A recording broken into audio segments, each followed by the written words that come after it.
bienvenue à l'Assemblée publique de STO. Alors, effectivement, comme vous le constatez, nous sommes de retour en mode hybride. Et aujourd'hui, on a adapté la formule pour mieux répondre aussi aux besoins des médias. Nous allons avoir notre discours d'introduction que je fais habituellement. Nous allons le faire au moment de l'intervention avec les médias, à la fin. Alors, je vais procéder plutôt, et M. Leclerc aussi. Excusez, M. Leclerc aussi va faire son mot seulement au point de presse.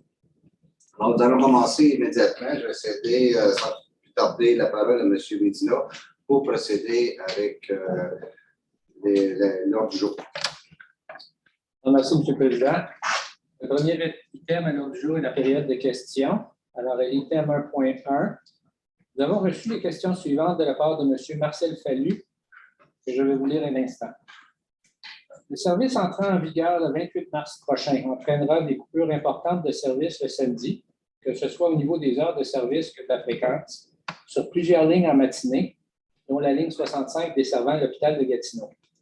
Sur des lignes clés desservant le secteur d'enseignement peuplé de l'île de Hull en mi-journée, les lignes 31 et 33, ainsi que sur plusieurs lignes en soirée, en particulier dans le secteur du plateau pour les lignes 34 et 39.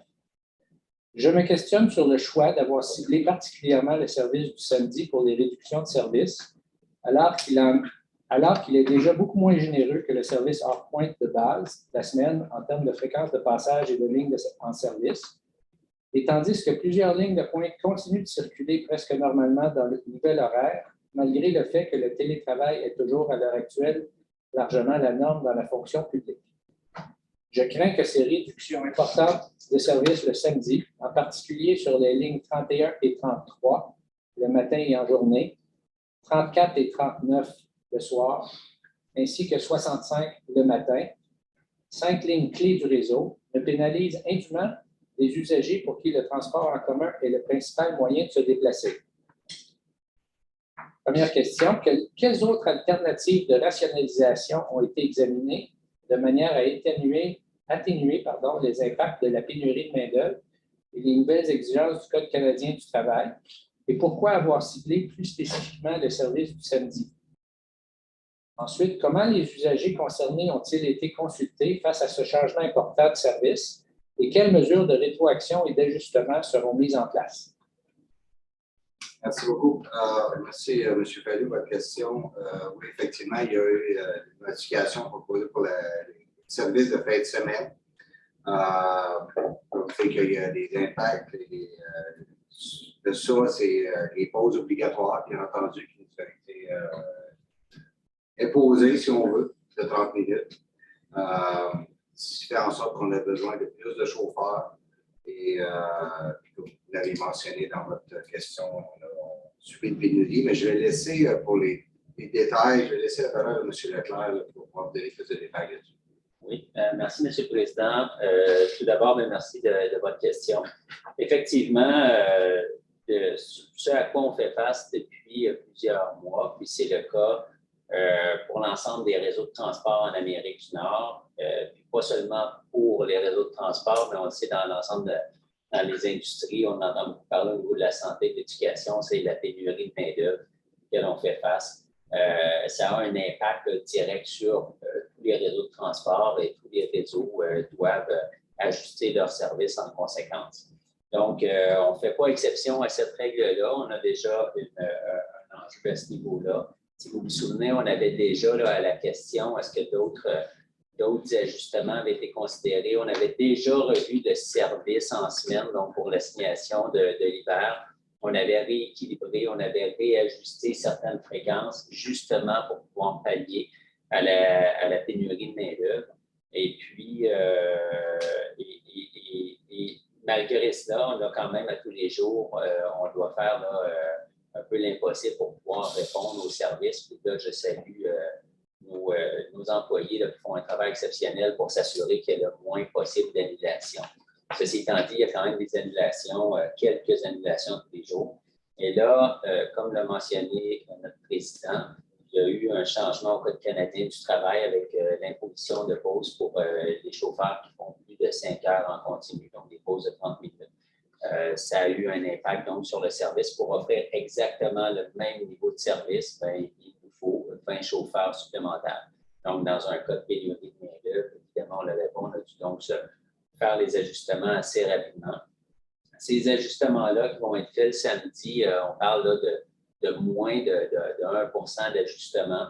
Donc, c'est fait à partir d'une analyse fine au niveau des données de la clientèle. Donc, on a les données d'embarquement, les lignes, les différentes journées. Donc, ce qu'on va faire, c'est qu'on offre un service là, qui ressemble au service du dimanche, mais on le bonifie là où on sait qu'il y a des besoins. Et bien sûr, on va s'adapter au fur et à mesure là, de la nouvelle assignation. Si on cite des besoins basés sur les commentaires de la clientèle, alors on va voir comment on peut combler l'écart. Donc, c'est une décision qui était pas facile à prendre, mais qui, dans les circonstances, on pense que c'est ce qui va répondre le mieux aux besoins de la clientèle, qui est en transport en commun, la fiabilité et la prévisibilité des déplacements, c'est clé. Donc, si on ne le fait pas en planifié et qu'on tente d'offrir le même niveau de service et qu'on doit annuler les voyages à chaque samedi pour les gens qui attendent le bus et qui en ont besoin, bien, ça va être plus difficile de planifier leur déplacement. Donc, on a vraiment misé sur la fiabilité, la prévisibilité des déplacements et on va s'ajuster au fur et à mesure.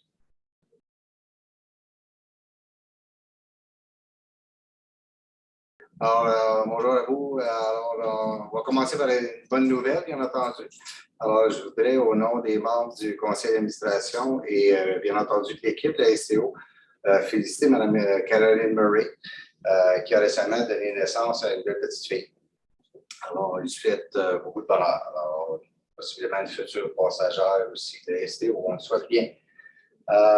Aussi, en parlant de bonnes nouvelles, la STO accueille favorablement le budget provincial qui comprend des investissements pour le transport en commun. Alors, on a une aide d'urgence bonifiée aussi pour la Société de transport québécois et un soutien financier pour le transport adapté.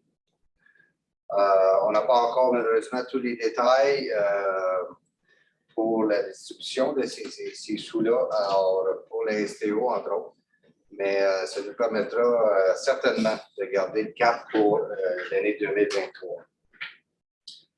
En terminant, je profite de l'occasion pour relancer, très sérieusement relancer le gouvernement fédéral pour le financement du projet du tramway, afin qu'on puisse poursuivre les prochaines étapes.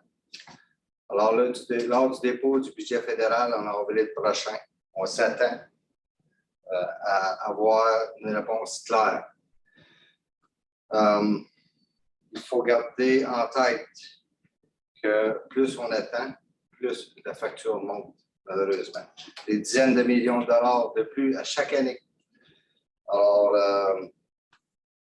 si on veut respecter l'échéancier, ça nous prend donc une réponse claire.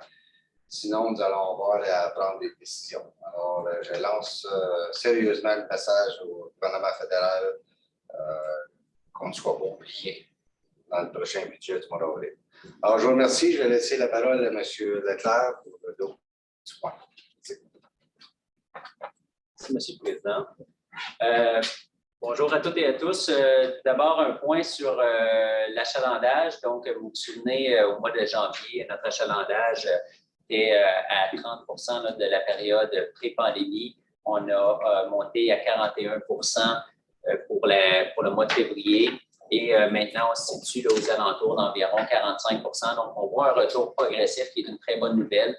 J'en profite, comme je l'ai fait lors de notre dernier CA. Je réitère l'invitation au gouvernement fédéral de préciser le plus rapidement possible les plans de retour au bureau. En fait, des fonctionnaires, c'est très important pour la planification du service. On s'attend déjà à planifier le service l'automne 2022. Donc, c'est des informations critiques pour s'assurer d'être au rendez-vous, d'offrir un bon service à la clientèle. J'en profiterai en terminant pour rappeler à notre clientèle que le service du printemps entre en vigueur la semaine prochaine. Il y a eu quelques modifications aux horaires, donc j'invite notre clientèle à consulter les horaires là, pour bien planifier leur déplacement. Merci. Merci beaucoup, M. Blondin et M. Leclerc. Donc, je reviens au tour de questions. J'étais bien partie. Alors, je vais faire un premier tour de table. On va commencer avec Annie-Rose Deschâtelet du quotidien Le Droit. Donc, Annie-Rose, à vous la parole. Génial, merci beaucoup. Vous m'entendez bien? Oui. Parfait. Vous parliez un petit peu de pénurie de main-d'œuvre d'entrée de jeu tantôt en répondant à une question du public. Je voulais vous relancer là-dessus. En ce moment, vous avez parlé qu'on module les horaires. On a modulé un petit peu les horaires de semaine, les horaires de fin de semaine pour pallier justement au manque de main-d'œuvre. Mais à quel point on peut les moduler, ces horaires-là, sans affecter trop le service client? La personne qui vous a posé la question semblait justement inquiète par rapport à ça, parce que si la situation empire au niveau de la pénurie de main-d'œuvre, est-ce qu'il y aurait une autre solution qui pourrait être envisagée pour essayer de combler là, ces manques-là? Je vais laisser à M. Leclerc cette partie-là parce que c'est plus au niveau de l'administration des employés. Oui, merci. Donc, effectivement, la pénurie de main-d'œuvre, ce qu'on voit en ce moment, puis on le ressent, là, c'est pas seulement à la STO. Je faisais mention d'entrée de jeu, l'ensemble des réseaux de transport en Amérique du Nord face à une pénurie de main-d'œuvre importante, notamment la main-d'œuvre chauffeur. Donc, ça amène des ajustements qui sont nécessaires. Je vous dirais qu'un des éléments qui est clé, nous, dans notre prise de décision, c'est vraiment l'accès aux données. Donc, on a des données de validation, on connaît la fréquentation actuellement de notre réseau. C'est la façon dont on prend nos décisions. Les ajustements, on parle d'ajustements mineurs, effectivement, ça peut avoir des impacts plus importants pour certains clients, puis c'est comme ça qu'on s'ajuste. À titre d'exemple, lorsqu'on a révisé le service d'hiver au retour des fêtes, on n'a pas reçu de commentaires de la clientèle qui a ressenti des effets parce que, justement, on avait pris des décisions éclairées. Donc, avec le retour de l'achalandage, on a quand même une certaine marge de manœuvre à ce niveau-là. Donc, c'est la façon dont on le fait. On parle d'ajustements qui ne viennent pas chambouler l'ensemble du service, mais on a encore de la marge de manœuvre. C'est certain que si la pénurie, puis on sait que ce sera le cas, selon les prévisions des experts, c'est pas quelque chose qui va se résorber dans quelques mois, mais on parle d'années. Donc, c'est de voir comment la clientèle va revenir sur le réseau et comment nous, on peut s'adapter. C'est des discussions qu'on doit avoir également là, avec nos partenaires syndicaux pour s'assurer qu'on a une organisation du travail qui réponde en tout point aux besoins des travailleurs. Vous savez, je rencontrais encore un chauffeur ce matin qui part à la retraite et qui me décrivait à quel point le métier de chauffeur est très intéressant, très pertinent. J'en profite justement pour inviter les gens là, qui réfléchissent peut-être à un mouvement de carrière. Il y en a beaucoup qui changent de carrière. On vous invite à joindre la STO si vous voulez faire une différence dans la collectivité, si vous voulez aider les gens, puis vraiment être présent, puis faire une différence non seulement pour les gens, mais pour l'environnement, les générations futures. On a de très bons emplois, donc je vous invite à postuler et visiter notre site web. Merci beaucoup. Puis, comme deuxième question, en fait, je voulais vous entendre. Vous vous êtes déjà prononcé dans un précédent CA au sujet que vous étiez en faveur, en fait, d'un futur hôpital près des axes de transport en commun. L'information circule présentement que Québec vise le terrain près du boulevard de la Technologie. Si cette information-là venait à se confirmer prochainement, que c'est bel et bien ce terrain-là qui est sélectionné, vous vous attendriez à quoi comme implication et comme engagement du gouvernement pour lier l'hôpital avec ce réseau de transport en commun, justement? C'est le président. Écoutez, comme vous dites bien, si c'est ce terrain-là qui est choisi, nous, on a déjà voté une résolution au conseil d'administration. La desserte n'est pas là, ce secteur-là. Et nous, on s'attend que Québec finance la STO pour offrir une desserte si le terrain est là, parce qu'on souhaitait, nous, que ce soit à proximité, soit du tramway ou du rébibus, où est-ce qu'on a déjà des bons services. Alors, c'est pas compliqué. Là. Dans le fond, il va falloir que Québec amène le financement à STO s'ils veulent avoir un service de qualité dans un secteur où il n'y a pas de service. Merci beaucoup. Merci, Annie-Rose. Je poursuis avec Yannick Boursier, l'Info de la Basse-Lièvre. Est-ce que, Yannick, vous avez des questions? Oui, on a vu un point pour l'adoption des états financiers 2021, mais aucune information. Est-ce qu'on peut en savoir plus sur les résultats de l'année 2021 au niveau financier? M. Leclerc, oui, certainement. Je sais, M. Leclerc, les chiffres. Oui, bien, en fait, à haut niveau, on a terminé l'année on avait un budget équilibré. On a terminé l'année sans surplus ni déficit. C'était rendu possible là, grâce à la contribution du programme d'aide d'urgence du gouvernement du Québec. Donc, on a puisé environ 15 millions dans le programme d'aide d'urgence du gouvernement du Québec pour pouvoir terminer l'année financière de façon équilibrée. Puis, je rappelle également qu'on a présenté un budget équilibré en 2022 également grâce au programme d'aide d'urgence. Notre président le mentionnait, le gouvernement a prolongé d'une année supplémentaire, en fait pour 2022-2023, un programme d'aide d'urgence. On n'a pas encore les détails. Ceci étant dit, ça augure bien pour l'année 2023, s'assurer de présenter un budget équilibré. Mais c'est comme ça qu'on a complété l'année et qu'on a compensé la perte de revenus des usagers en 2021.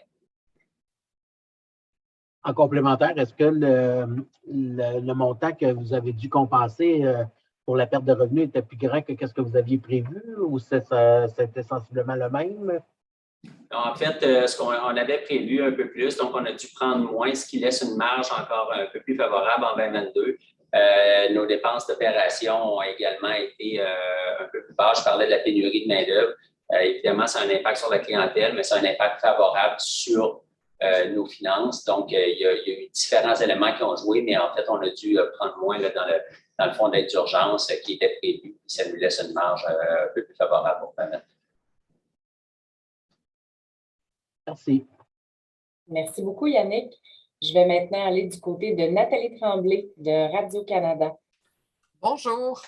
C'est toujours des questions. Alors, la première pour M. Blondin concernant votre déclaration d'ouverture, votre nouvel appel au gouvernement fédéral dans le dossier du tramway. On comprend qu'il y a un budget qui s'en vient. Par contre, ce n'est pas la première fois que vous les appelez.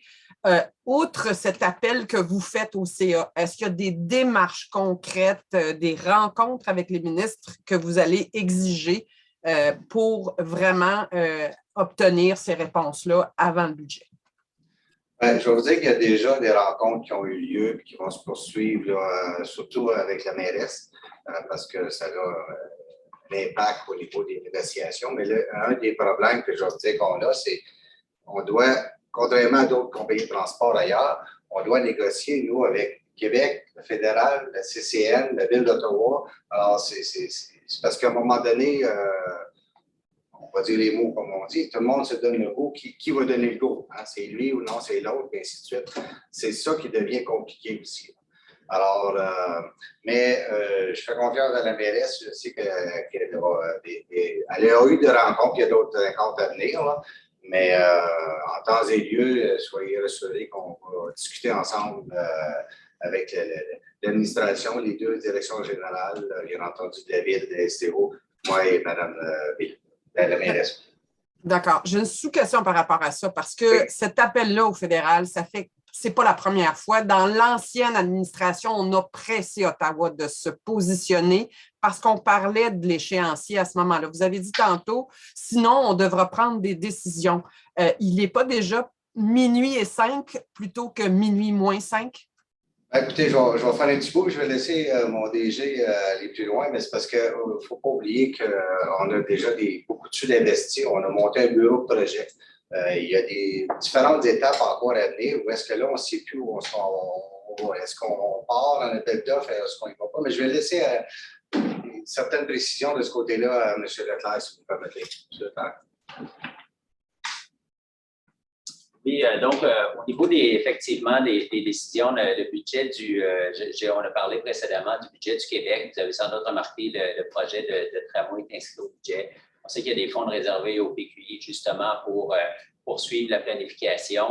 Maintenant, effectivement, là, c'est le temps du fédéral, l'argent est là, c'est le temps où le fédéral doit inscrire les montants dans les livres.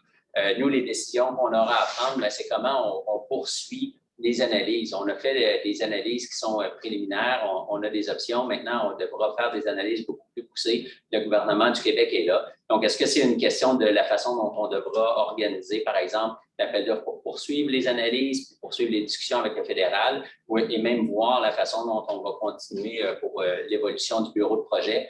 Mais effectivement, c'est là que les décisions doivent se prendre. Notre président a été très clair également, là, c'est des dizaines de millions qui vont venir s'ajouter à la facture si on retarde, mais on sent vraiment une bonne volonté là, de toutes parts de faire de ce projet un succès. On est confiant qu'on pourra aller de l'avant avec les partenaires. Alors, pendant que vous êtes là, j'ai une question pour vous de précision par rapport à la pénurie de main-d'œuvre. Ma collègue du droit vous en a parlé. Il vous manque combien de chauffeurs en ce moment? Parce que vous n'êtes quand même pas revenu à un service 100%, si je comprends bien. Donc, vous n'avez pas les mêmes besoins qu'avant la pandémie. Alors, juste pour nous le mettre dans le contexte, là. Bien, notre planification là, pour 2022, pour offrir notre plein niveau de service, on doit recruter une quarantaine de chauffeurs environ. Donc, ça vous donne une idée. Là. Quand je parlais, là, c'est sûr que c'est très technique, mais juste la pause de 30 minutes à ajouter. Là, nous, on travaille avec des blocs de travail environ. Là, ça a affecté environ, selon le week-end, la semaine, là, entre 85 et 150 blocs de travail. Donc, ça vous donne une idée. Là, vous faites ça fois 30 minutes. Et c'est comme ça qu'on arrive là, aux décisions qu'on doit prendre, mais c'est une quarantaine de chauffeurs dont on a besoin cette année.